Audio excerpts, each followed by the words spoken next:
Welcome into Yellow Jacket Football. I'm Kay Crenshaw, joined alongside Allen head football coach Teddy Keaton. Coach, first off, congrats on your first win of the season, a 50-14 victory over Bluefield State. Your defense dominated the game. 16 points for your defense, 5 takeaways. How do you summarize their performance? Well, my hat goes off to LC Cole and company. They did a great job. They did a tremendous job preparing them. The kids did a good job of taking the information in. This team is pretty good throwing the ball and doing the things that they do offensively.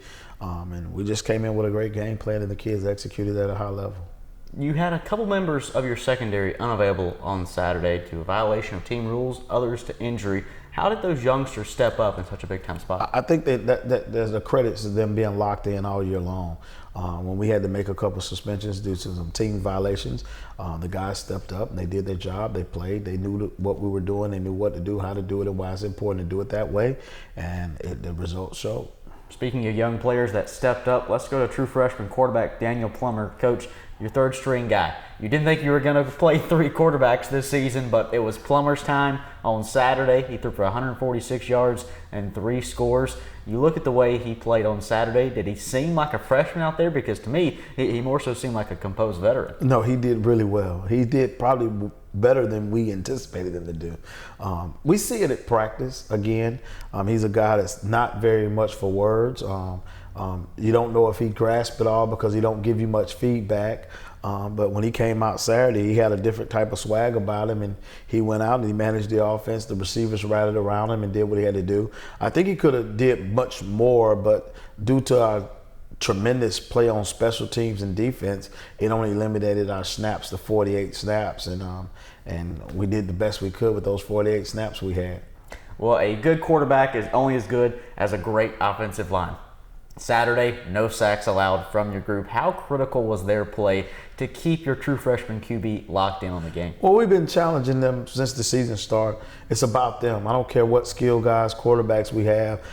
It starts up front. O-line, D-line, those guys got to do a good job. And also it goes to our running game. We had to tell Bo, you got to toe this load. We're not going to put all the pressure on the quarterback to make these plays. We need you guys to step up and do your job. And everybody responded to the challenge.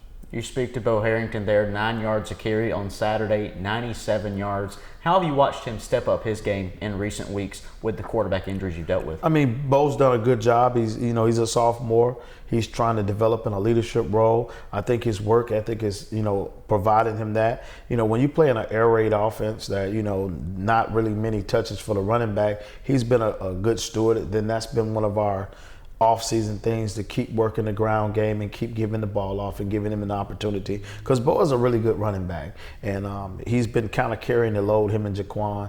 Jaquan is a true freshman out of South Point High School, and they're doing a really good job at doing what they do. Your team got off to an incredibly hot start on Saturday. You said it all season long. You want fast starts for your offense. 30 points in the first quarter will do that. 43 points in the first half checks that box as well. How critical was it to get out front so much ahead of Bluefield State? I think Bluefield was a high-scoring offense. They were really good at what they did. What LC and company did to shut them down was probably more impressive than the 43 points that was scored. I mean, to score on 5 takeaways on defense, that's like huge. I mean, we really, they put us in position to be able to have a chance to be successful. And I think this team has been here all year long. I think they just kind of grasp it. We 13 points away from being 5-2. So you're talking about a team that really, really have been close, and Saturday, just to see it come all together, it was kind of like, a dream come true. Let's talk about your defense for a moment. 6 sacks on Saturday. We said 5 takeaways. What was it about it scheme-wise that allowed them to be in such a great position? Nothing. I think we just slowed it down and minimized what they could do. We didn't throw a lot at them because we had a bunch of young kids playing and gave those guys an opportunity to rock and roll, and they did their job. Now, the special teams group also broke out on Saturday with Son Davis with a block punt return for a touchdown. And then, Coach, something I never thought I would see. Allen kicked a field goal. Denzel Moore from 28 yards out. What went in to say, let's line it up on the right hash and see if we can split the uprights? Well, the first thing we had to do, we had to fix the blocking. the protection. So once we felt we were comfortable with that, Denzel had been practicing for the last 3 weeks on kicking a field goal. And I promised myself, I said, Denzel, if we get inside the 20, because he can make it anywhere inside the 20 for me to hash, he had done well. I said, if you prove to me that you could do it, I'll line up and do it. And we lined up and did it, and he did it. And I was very proud of him. He was happy. And I think it just went along with the day. With everything that could go well, it went well Saturday. The first field goal for Allen since 2019, almost 3 years ago. Well, also on Saturday, while it was a great football game, it was also a great event all around. Homecoming 2022 for Allen University.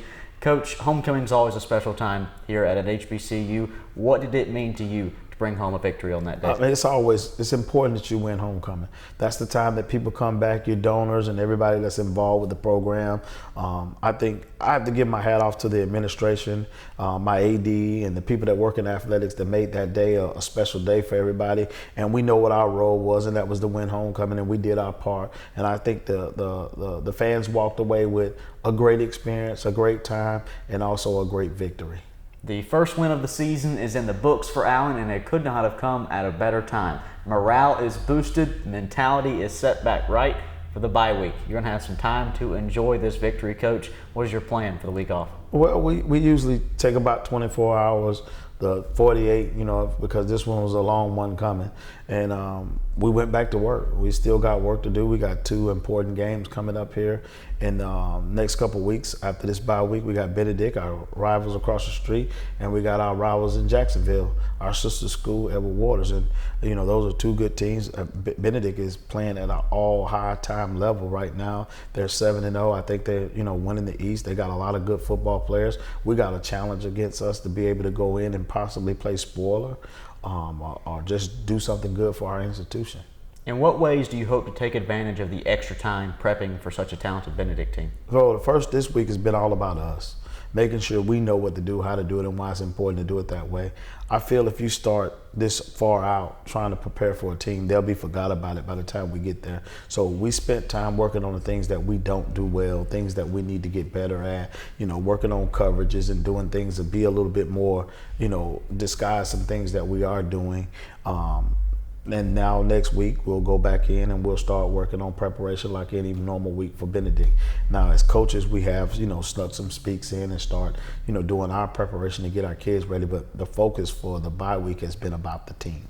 A key portion of every bye week is that the athletic training staff has a chance to get the players in the training room, get some healing in the process. How's the injury report of your team? I think it's doing really well. We got some guys. We're going to get some guys back who've been out a couple weeks, trying to hold up in nicks and bobos that they have caught up with. I think we're overall healthy. Other than the quarterback situation, we're still playing with number 3. We're okay with that. He's done a really good job. He's excited about his opportunity, and I think he just needs to take advantage of his opportunity. Jamal is doing better. He's still nursing his ankle, but he's doing better. Art's doing better. Everybody that's been really just critical pieces to our offense. But we live by the mentality next man up, and I tell them you always got to be ready when your opportunity comes, because it will come in the course of a season that you may not have a bye week, people get hurt, and when it's time for you to play, you need to be mentally prepared and physically prepared. And I think a lot of the young guys did that, as you saw in the young corner who came over and played. He did a really good job over there. He got a couple pass interference calls against him, but other than that, he even got a pick out of the game, so he's happy. Devon Cook, he got him a touchdown out of the situation. Trent Neal caught his first pass, in collegiate football. He had a great day. So there was a lot of first timers. Wyson scored his first touchdown. 37.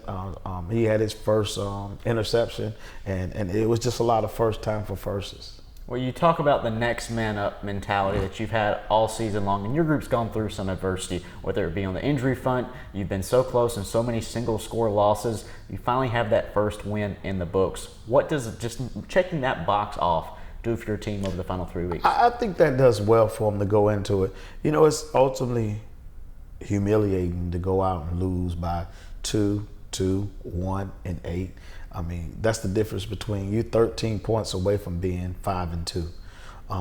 They played well, and losses does something to the mentality, but also win. But I think the team will grow from being in the valley. I think they're a young team, and being in that valley helps them grow. I think when they start winning, I think they appreciate it more, and I think that's what happened Saturday. They appreciated it more. You know, you get tired of coming up on the short end of the sticks, and they found a way to go out and play through all the adversity they've played through all year long. Coach, no game this weekend, but Halloween's coming up. Do you have big plans? Well, you know, I'm going to spend time with my boy. We're going to sit out and we're going to, you know, do trunk or treat in the neighborhood. I might even run him down to the pumpkin patch. That's an annual thing me and my family do.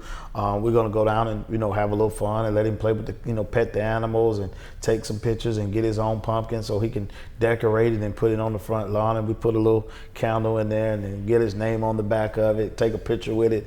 Just do some things with the family. We've been just trying to, you know, just breathe and catch our neck. It's been a long season, but not to let football remove too far from us. We'll probably get together and watch a couple football games this weekend. I have to ask, what's the go-to candy? Well, I like Snickers. I'm a chocolate guy. I kind of like chocolate, but my son will eat anything. It's just a matter of what comes to him. Now, I love Twizzlers, too. Twizzlers, like, in my office, I buy it by the big bag, and I keep it. And when I get to thinking of doing something, I eat a Twizzler. Well, Twizzlers may be on the menu for this weekend. We hope you all enjoy your Halloween weekend and hope you're still enjoying that Allen 50-14 win over Bluefield State. We're heading to the bye week. We'll see you next time when Allen takes on Benedict. For Teddy Keaton, I'm Kay Crenshaw. This has been Yellow Jacket Football.